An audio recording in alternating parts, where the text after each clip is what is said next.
విశాఖలో విషాదం జరిగింది. చాలా దారుణమైనటువంటి సంఘటన. భార్యాభర్తలు ఇద్దరు దంపతులు బలవన్మరణానికి పాల్పడ్డారు. ఏం కష్టం వచ్చిందో ఎందుకో వాళ్ళు బలవంతంగా వాళ్ళ ప్రాణాలు తీసుకున్నారు. సో దీంట్లో వాసు అండ్ అనిత వీళ్ళిద్దరు భార్యాభర్తలు. ఈ భార్యాభర్తలు మరి ఎందుకు చనిపోయారు? భార్యాభర్తలు ఎందుకు బలవంతంగా ప్రాణాలు తీసుకున్నారు?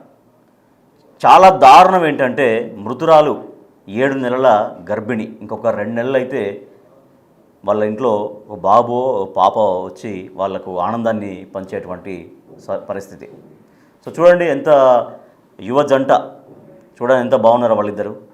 సో ఎందుకు బలవంతంగా ప్రాణాలు తీసుకున్నారు? దట్టు గర్భిణి, నిండు గర్భిణి.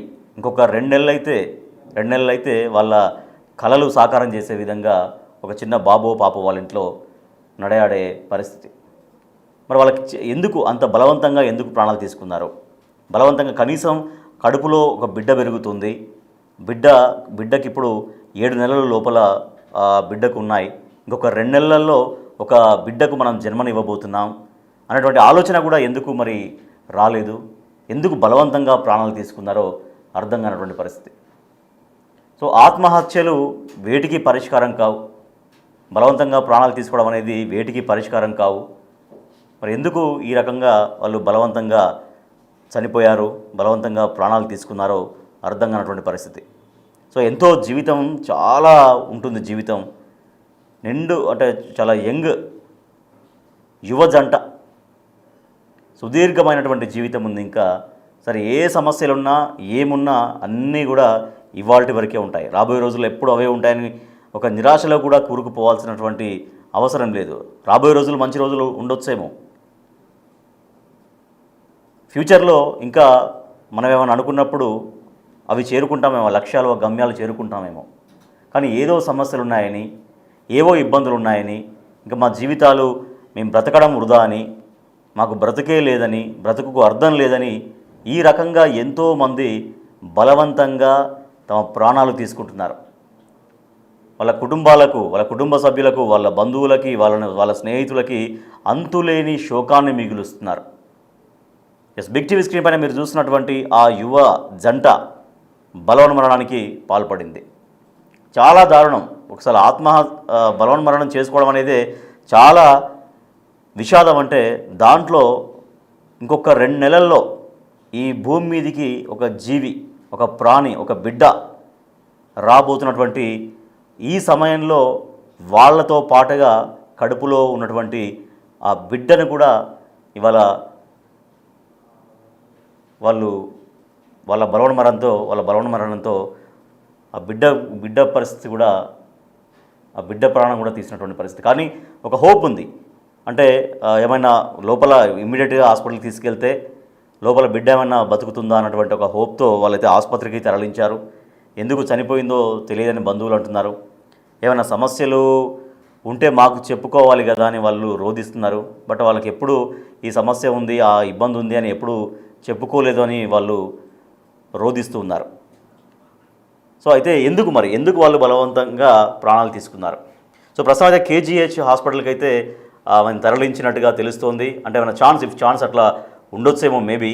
ఎందుకంటే అప్పటికే జస్ట్ చనిపోయింది కాబట్టి మరి లోపల ఉన్నటువంటి ఆ బిడ్డ ఏమన్నా బతికే అవకాశం ఉంటుందా అన్నటువంటి దాంట్లో ఏమన్నా ఛాన్సెస్ ఉండొచ్చేమో మేబీ. అందుకని వాళ్ళు ఆసుపత్రికి కూడా తరలించినట్టుగా తెలుస్తోంది. బట్ ఈ యువ జంట ఎందుకు బలవన్మరణానికి పాల్పడ్డారు? వాళ్ళు ఎంతో సుదీర్ఘమైనటువంటి జీవితం ఉంది. ఇప్పుడిప్పుడే జీవితంలోకి అడుగుపెట్టారు. ఇంకొక 2 మంత్స్లో ఒక బాబో పాపో వాళ్ళ జీవితంలోకి రాబోతుంది. నిజంగా ఏమైనా సమస్యలు ఉన్నా కూడా ఆ సమస్యలన్నీ కూడా కమింగ్ డేస్లో అన్నీ తొలగిపోయేవేమో. మరి ఎందుకు వాళ్ళు ఈ రకంగా బలవన్మరణానికి పాల్పడ్డారు? మా ప్రతినిధి రాజు విశాఖపట్నం నుంచి వాళ్ళ కుటుంబ సభ్యులతో మాట్లాడారు, బిగ్ టీవీతో మాట్లాడించారు. ఒకసారి వాళ్ళు ఏమన్నారో చూద్దాం ఈ బలవన్మరణానికి సంబంధించి.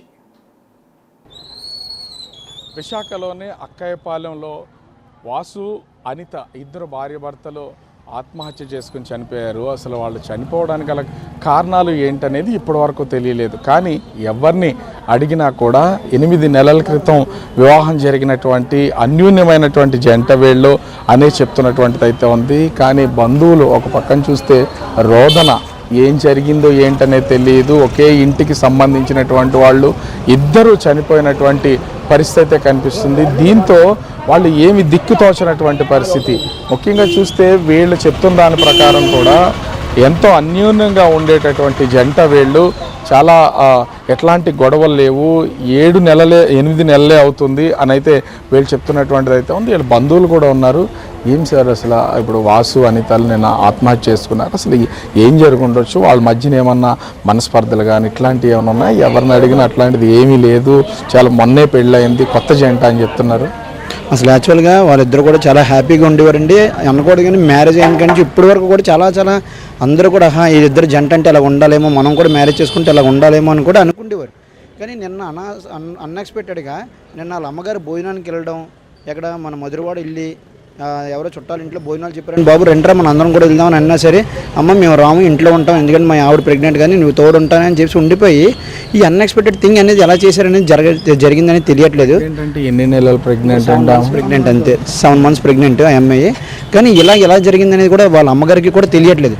ఎందుకంటే వాళ్ళిద్దరు ఎక్కడికి వెళ్ళినా వాళ్ళ అమ్మ తను ముగ్గురు కలిపి చక్కగా బండి మీద వెళ్ళేవారు, బండి మీద నుంచి వచ్చేవారు. అందరూ చూస్తుండగా కూడా చూడముచ్చటగా కూడా ఉండేవారు.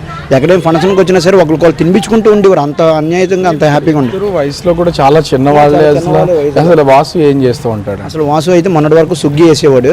మొన్న ఐటీఐ ద్వారాగానే రైల్వేలో జస్ట్ కాంట్రాక్ట్ బేస్గా జాబ్ చేస్తున్నాడు అనమాట. తను ఈ 2 రోజుల్లో మరి ఏది జరిగింది ఏంటనేది కూడా మనకు తెలియకుండా మొత్తం మనిషి అనేది ఇలా జరిగింది. వాళ్ళ అమ్మగారు కూడా హ్యాపీగా బాబు మీరు వండుకొని తినండి వండుకొని కూడా తిన్నారట వాళ్ళు ఆల్రెడీ. కానీ మరి ఏడు జరిగింది అనేది ఎవరికి కూడా ఆ దేవుడికే తెలియాలి. 4 గోడల మధ్యన ఏడు జరిగిందని. ఇది సొంత ఇల్లు అన్ని ఆర్థిక ఇబ్బందులు కూడా ఏమీ లేవు, ఫుల్ హ్యాపీగా ఉన్నారు. అలా ఇబ్బందులు కానీ అప్పులు కానీ అలాంటివి ఏమీ కూడా లేవు. ఇద్దరు కూడా వాళ్ళ జీవితం వాళ్ళ సంసార జీవితం ఇద్దరు కూడా హ్యాపీగా సాగించారు. కానీ ఈ క్షణంలోనే ఇలాగ ఏం జరిగింది ఎందుకు జరిగింది అని కూడా ఆ 4 గోడల మధ్యన వాళ్ళిద్దరికీ తప్ప మరి ఒక మనిషికి కూడా తెలియదు. మరి ఎవరికైనా ఇలా జరిగిందని ఒక మాట చెప్పినా అందరూ సాయం కొద్దాం, ఎందుకంటే చుట్టుపక్కలే ఉన్నారు కాబట్టి బంధువులు అందరూ. అది ఒకసారి లోపల అది బాధని మనం తీర్చలేము. నిజంగా చెప్పాలంటే కొడుకుని కోడల్ని కోల్పోయినటువంటి అక్కడ వాళ్ళ పేరెంట్స్ అయితే ఉన్నారు. ఏం జరిగిందనేది ఏమీ తెలియదు. కానీ ఒక విధంగా చెప్పాలంటే అరణ్య రోదనే కుటుంబ సభ్యులందరూ కూడా తీవ్రమైనటువంటి బాధను పడుతున్నటువంటి సంఘటన కూడా చూడవచ్చు. 8 నెలల క్రితం పెళ్ళయి 7 నెలల ప్రెగ్నెంట్గా ఉన్నటువంటి కోడలు చనిపోవడం, కొడుకు చనిపోవడం, ఒక విధంగా చెప్పాలంటే చాలా బాధతో ఆ కుటుంబం అంతా కూడా ఉండిపోయినటువంటిది. ఏం జరిగిందనేది తెలియదు. కుటుంబానికి సంబంధించినటువంటి అందరూ కూడా చాలా రోధిస్తున్నటువంటిది అయితే ఉంది. ఎవరిని అడిగినా చాలా చూడముచ్చటైనటువంటి జంట, అంతా కలిసి ఫ్యామిలీ అంతా కూడా కలిసే ఉంటారు. ఫంక్షన్కి వెళ్ళాల్సినటువంటి వాళ్ళు తిరిగి అంటే ఈరోజు ప్రెగ్నెంట్ కాబట్టి మిస్సెస్ బయటకు వెళ్ళలేకపోయింది, నేను ఇంట్లోనే ఉంటామని ఆమె తల్లినైతే ఆ ఫంక్షన్కి పంపించారని చెప్తున్నారు. కానీ ఫంక్షన్కి తల్లి తిరిగి వెళ్ళి వచ్చిన తర్వాత చూస్తే ఒక్కసారిగా ఇంట్లో కొడుకు కోడలు ఇద్దరూ కూడా చనిపోయినటువంటి పరిస్థితి అయితే ఉంది. దీంతో వాళ్ళు అసలు దిక్కితోచినటువంటి పరిస్థితి అయితే కనిపిస్తూ ఉంది. ముఖ్యంగా చూస్తే ఒకటి వీళ్ళ కుటుంబానికి సంబంధించి కూడా అసలు తీవ్రమైనటువంటి ఆవేదన అయితే వీళ్ళల్లో చూడొచ్చు. తల్లి ఉన్నది, ఎందుకంటే వాసుకి తండ్రి చనిపోయారు, తల్లి ఒక్కరే ఉన్నారు. మొత్తం తల్లి కొడుకు కోడలు ముగ్గురు కూడా ఒకే ఇంట్లో వాళ్ళైతే నివాసం ఉంటున్నటువంటిది అయితే ఉంది. ఆర్థిక ఇబ్బందులు కూడా ఏమీ లేనటువంటి పరిస్థితి అయితే ఉంది. ముఖ్యంగా చూస్తే వీళ్ళకి సంబంధించి అంటే ఇక్కడ వీళ్ళకి అమ్మ అసలు ఏంటి అంటే మిమ్మల్ని అడగాలనేది ఏం కాదు, కానీ అసలు మీరు వచ్చేసరికి అసలు ఏం జరిగిపోయి ఉంటుంది? డోర్లు వేసి ఉన్నాయి బాబు, నాకేంటి తెలుసు, బయటకు వెళ్ళి వచ్చాను, నాకేం చెప్తే పోకుండా కదా, నేను అడ్డు చుట్టూ వచ్చేది కదా, నన్ను ఎందుకు వెళ్ళి పాడు చేసుకుంటా, నా కొడుకులు పోగొట్టుకుంటానా, నా కొడుకు కోళ్ళు పోగొట్టుకుంటాను, నేను ఎందుకు పెళ్లి చేసుకున్న దాన్ని. ఎవరిని అడిగినా కూడా ఎట్లాంటి ఇబ్బందులే లేవని చెప్తున్నారు. ఏం ఇబ్బందులు లేవు బాబు, ఏ గొడవ ఉంటే ఎందుకు అలాగా అంటారు. ఎక్కడికి వెళ్ళినా ముగ్గురు కలిసే వెళ్తారు, చాలా హ్యాపీగానే ఉన్నారు. నిన్న కూడా బాగానే ఉన్నారు. ఇంట్లో కూడా ఏదో ఒక పూజ సత్యనారాయణ వ్రతం ఏదో చేయడానికి ఏర్పాట్లు కూడా చేశారని చెప్తున్నారు. తిన్నారు సంపు. ఆ పూజ రెడీ చేసి ఉంచమ్మా అని చెప్దామా ఫోన్ చేస్తే ఫోన్లు ఎత్తట్లేదు. మీతోనే వాళ్ళు ఆ ఫంక్షన్కి రావాల్సిన వాళ్ళమ్మా నిన్న రావాల్సిన వాళ్ళే మరి రాలేదు అల్లుడు. తనకు తోడుంటాను ప్రెగ్నెంట్ కదా అని ఉండిపోయాడు. దూరం ఎందుకులే అమ్మ నువ్వు ఒక్కదానివి వెళ్ళు అని చెప్పేసి అమ్మని దేబెట్టేసి మా ఇంటి దగ్గర దేబెట్టేసి వాళ్ళ ఆవిడ దగ్గర తోడుంటాను ప్రెగ్నెంట్ లేడీ కదా అని అక్కడ ఉండిపోయాడు. ఇక్కడ ఉండిపోయాడు. వచ్చి చూసేసరికి ఎన్ని గంటలకు వచ్చేసరికి 6 గంటలకల్లా వచ్చాము. తలుపులు బాదుతూనే ఉన్నాము, తలుపులు తీయలేదు. ఫోన్లు హాల్లో ఉన్నాయి, లోపల వాళ్ళు బెడ్రూమ్లో ఉన్నారు. ఎవరిని చూసినా కనీసం అంతే విగత జీవులు అయిపోయి ఉన్నటువంటి పొజిషన్ ఉంటే పర్వాలేదు. ఇప్పుడు ఈ పిల్లలకి ఏమైనా బాధగా ఉంటే అలా కన్నోరికైనా ఫోన్ చేసి అమ్మ ఇక్కడ ఏదైనా జరుగుతుంది చేస్తుంది మీరు రండి అని అంటే అప్పుడు వాళ్ళు వచ్చి ఏదైనా మాట్లాడారు అనుకో, కోడలు కూడా అసలు వాళ్ళ అమ్మ నాన్నలకి ఏమీ కూడా చెప్పలేదు. వాళ్ళకి కూడా ఫోన్ చేసి చెప్పలేదు. నిన్న మధ్యాహ్నం 12 గంటలకి కన్నూరు ఫోన్ చేశారట. చేసి కూర అమ్మ ఏటి వండుకున్నా అంటే మా అత్త లేదు, మా అత్త ఫంక్షన్కి వెళ్ళింది, మినపడి వెళ్ళి కూర వండుకున్నామమ్మ భోజనం చేస్తున్నామని చెప్పిందట. ఆ ఒక్క మొక్కే వాళ్ళమ్మ కూడా 2 గంటలకు 3 గంటలకు ఫోన్ చేసిందంట. అప్పటికి ఫోన్ ఎత్తలేదంట. ఏటి జరిగింది కూడా తెలియదు. ఎప్పుడైనా గొడవ ఆడుకున్నారు అనుకో అత్త కానీ కోడలు కానీ మొగుడు కానీ ఏదైనా గొడవ ఆడుకుంటే ఏదైనా అనుకుంటారు, ఏది తెలీదు. పెళ్ళైన తర్వాత ఈ రోజు వరకు గొడవ అంటే ఏంటో తెలియదు, వాళ్ళకే తెలీదు. కన్నర్కి ఏ రోజు అమ్మాయి చెప్పలేదు. ఇక్కడ కూడా ఇప్పుడు ఆడపిల్లే కదా, ఇప్పుడు ఇంట్లో ఏమైనా జరిగింది అనుకో అత్తతో చెప్పడమో లేకపోతే పక్క వాళ్ళతోనో ఎవరితో ఏదైనా ఇంట్లో ఎలా జరుగుతుందని చెప్పాలి కదా. ఏటి తెలియలేనప్పుడు మనం ఏం చెప్పలేం కదా. ఎందుకు జరిగిందో ఇప్పుడు మాకు ఆశ్చర్యంగానే ఉంది ఎందుకు ఎలాగైందని. అసలు చనిపోయినటువంటి ఇద్దరు కూడా అది ఎలా చనిపోయారు ఏంటనేది ఎవరికీ తెలియదు. కానీ ఇప్పుడు కుటుంబంలో ఉన్నటువంటి వాళ్ళు ఇద్దరు ఉన్నటువంటి ఆమె కేవలం తల్లి మాత్రమే ఏడుస్తుంది. ఈవేళ ఒక విధంగా చెప్పాలంటే కోడలు కొడుకు ఇద్దరు చనిపోవడంతో ఆమె అనాథగా మారిపోయినటువంటి పరిస్థితి అయితే కనిపిస్తుంది. ఇప్పటికే భర్త చనిపోయాడు, ఇప్పుడు కోడలు కొడుకు ఇద్దరు కూడా ఒకేసారి విగత జీవులయ్యి, ఎందుకంటే ఒక ఫంక్షన్కి వెళ్ళారు, ఫంక్షన్ ముగించుకుని వచ్చి సాయంత్రం 6 గంటల సమయంలో సత్యనారాయణ వ్రతానికి అన్ని ఏర్పాట్లు అయితే వీళ్ళు చేసుకున్నారు. ఏర్పాట్లు చేసుకున్న తర్వాత వచ్చి తొందరగా వచ్చి వీళ్ళు ఆ పూజ చేయడానికి తలుపులు అయితే కొడుతూ ఉంటే లోపల చనిపోయినటువంటి ఇద్దరిని చూసి, ఎందుకంటే ఇప్పుడు వాళ్ళు చెప్తున్న దాని ప్రకారం కూడా ఎవరు ఎట్లాంటి ఇబ్బందులు లేవు, అమ్మాయి తల్లిదండ్రులకు కూడా చెప్పలేదు, కష్టాలున్నా ఏదన్నా ఉన్నా కూడా ఖచ్చితంగా చెప్తారు, ఎట్లాంటివి చెప్పకుండా ఉన్నటువంటి పరిస్థితి అయితే ఉంది. 7 నెలల గర్భవతి, మరి ఇంకొక 2 నెలల్లో ఖచ్చితంగా ఈ ఇంట్లో ఒక చిన్న పిల్లాడు పుట్టడం, ఆ కేరింతలు వీటన్నింటినీ కూడా ఏ తల్లిదండ్రులైనా సరే ఆశిస్తూ ఉంటారు, పిల్లల కోసం మనవాళ్ళ కోసం ఆశిస్తూ ఉంటారు. కానీ ఇక్కడ చూసేసరికి చేతికంది వచ్చిన కొడుకు కోడలు పుట్టబోయే పిల్లలు వీళ్ళందరినీ ఒకేసారి 3 ప్రాణాలు, ఒక విధంగా చెప్పాలంటే 3 ప్రాణాలని కోల్పోయినటువంటి పరిస్థితి అయితే ఉంది. దీంతో ఈ కుటుంబం మొత్తం అంతా కూడా ప్రస్తుతం ఒక రోదనే, దాన్ని ఆ బాధని ఎవరూ తీర్చలేనటువంటిది. ఇంట్లో ఏదన్నా ప్రమాదం జరిగినా ఎవరైనా చనిపోయినా, ఒకరు చనిపోయారు ఇంకొకరు ఆసరాగా ఉన్నారు అనుకుంటారు, కానీ ఇక్కడ అది ఏమీ కనిపించట్లేదు.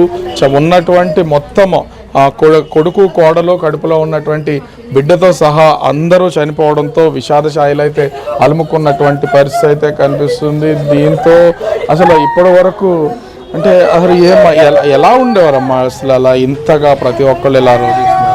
వాళ్ళిద్దరు ఎంత బాగుండేవారంటే అసలు చూడడానికి కూడా అంత ముచ్చటగా ఉండేవారు.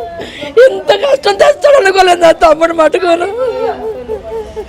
నా తమ్ముడు ఎంత బాధపడతాడు అనుకోలేదు. అసలు ఇంత కష్టం ఉంది అక్క, ఇంత కష్టం ఉందా అని చెప్పుకున్నా. నా కడుపులో నా తమ్ముడిని సెట్ చేసుకుని జరగాలి, నా తమ్ముడు ఎంత వదిలేసి వెళ్ళిపోతుంది అనుకోలేదు. సో ఒక విధంగా ఇదంతా చాలా బాధకి సంబంధించినటువంటి బాధాతత్వమే. ఒకే ఇంట్లో కడుపులో ఉన్నటువంటి బిడ్డతో సహా ఆత్మహత్య చేసుకుని చనిపోయినటువంటి పరిస్థితి అయితే ఉంది. కానీ చనిపోవడానికి గల కారణాలు ఏంటనేది ఎవరికీ తెలియదు. చనిపోయినటువంటి ఆ ఇద్దరికి తప్ప ఎవరికి తెలియదు. తల్లి ఉన్నటువంటి ఒక తల్లి ఫంక్షన్కి వెళ్ళి తిరిగి రావడం, వచ్చేసరికి చనిపోయారు. అమ్మాయికి సంబంధించినటువంటి తల్లిదండ్రులు కూడా ఎన్నిసార్లు ఫోన్ చేసినా మధ్యాహ్నం 2:30 నుంచి వాళ్ళకి ఫోన్లు చేస్తూనే ఉన్నా కూడా ఫోన్లు లిఫ్ట్ చేయకపోవడంతో ఏం జరిగిందో తెలియనటువంటి పరిస్థితి ఉంది. వచ్చి చూసి తలుపులు పగలగొట్టేసరికి ఇద్దరు చనిపోయి ఉండడం, చివరికి కడుపులో ఉన్నటువంటి బిడ్డ అయినా సరే బ్రతుకుంటాడని రక్షించడానికి అంబులెన్స్లో హాస్పిటల్కి అయితే తీసుకెళ్లారు. కానీ అప్పటికే ఆ బిడ్డ కూడా చనిపోయారని కుటుంబ సభ్యులైతే, డాక్టర్లు, కుటుంబ సభ్యులు చెప్తున్నటువంటి పరిస్థితి అయితే కనిపిస్తుంది. ఓవరాల్గా చూస్తే అక్కయ్యపాలెంలో జరిగినటువంటి నవ దంపతులు ఒక విధంగా చెప్పాలంటే కొత్తగా పెళ్ళయి 7 నెలలు గర్భవతిగా ఉన్నటువంటి ఆ జంటకి సంబంధించి వాళ్ళు ఆత్మహత్య చేసుకుని చనిపోవడంతో కుటుంబంలో తీవ్ర విషాద ఛాయలే తలుముకున్నాయి. ఈవేళ ఆ తల్లి అంటే వాసు తల్లి అనాథగా మారిపోయింది, ఎవరూ లేనటువంటి వాళ్ళుగా మారిపోవడంతో కుటుంబం అంతా కూడా తీవ్ర విషాద ఛాయలు అలుముకున్నటువంటి పరిస్థితి కనిపిస్తుంది. కెమెరామెన్ అజయ్తో రాజు, బిగ్ టీవీ, విశాఖపట్నం.